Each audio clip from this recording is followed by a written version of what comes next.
Hello, good afternoon. My name is Richard, and this is my presentation about linguistic competence and communicative competence. But these two kind of competence, we're going to do it understanding their roles in the EFL teaching. Okay. So, what means linguistic competence? So in this case, we have to be more specific because we want to talk about this. And we want to talk about this. We are going to talk about, for example, the formal things to do, or talking about pronunciation. Let's think about it. This was introduced by Noah Chomsky, sorry. So this is focused on grammar. The basic things here is grammar, okay?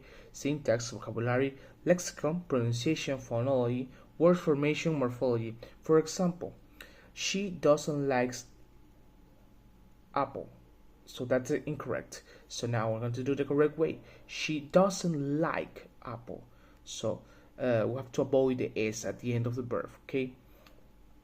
So this is the correct way to talk about linguistic competence, to try to correct the mistakes that people used to do, okay?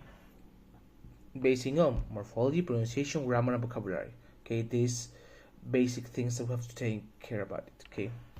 Next, we are going to talk about communicative competence. So this will be for cultural norms.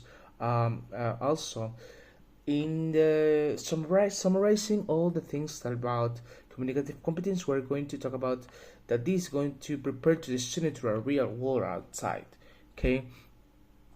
How to be polite, how to be kind, how to be many other values that are going to be helpful for a student in the world, okay?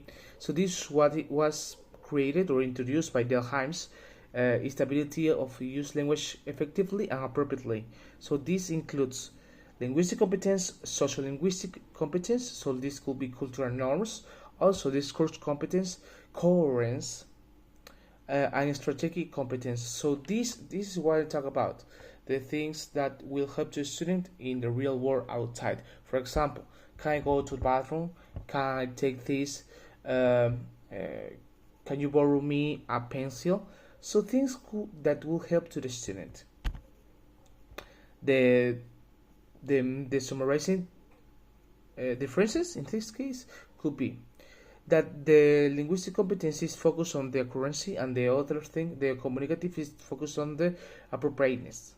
So this also could be another difference, that the linguistic competence is based on grammar and vocabulary, and the other is in context, culture, and interaction. Okay. Next, we're going to talk about the importance of in the EFL teaching. Okay, so they both are important, but they have many differences. In this case, the linguistic competence helps the student to do correct sentences, okay, to avoid mistakes, to make good things, to know how to do it by the correct way. But the communicative competence helps students in a real world communication, okay, not to talking about bad words or things like that. No, talking about the correct way to do it, but also using the correct grammar and vocabulary, but in a low percentage of exact grammar. Okay, how to use it, or how the teacher should do: teach grammar in context, use role plays and conversation, encourage fluency and cultural awareness. Okay. So, in my opinion, they both are so essential in the communication of students. Also, to teach them, you have to be prepared and also capacitated in them. Okay, thanks for this. My name is Richard, and thanks for. I hope that you will learn about it.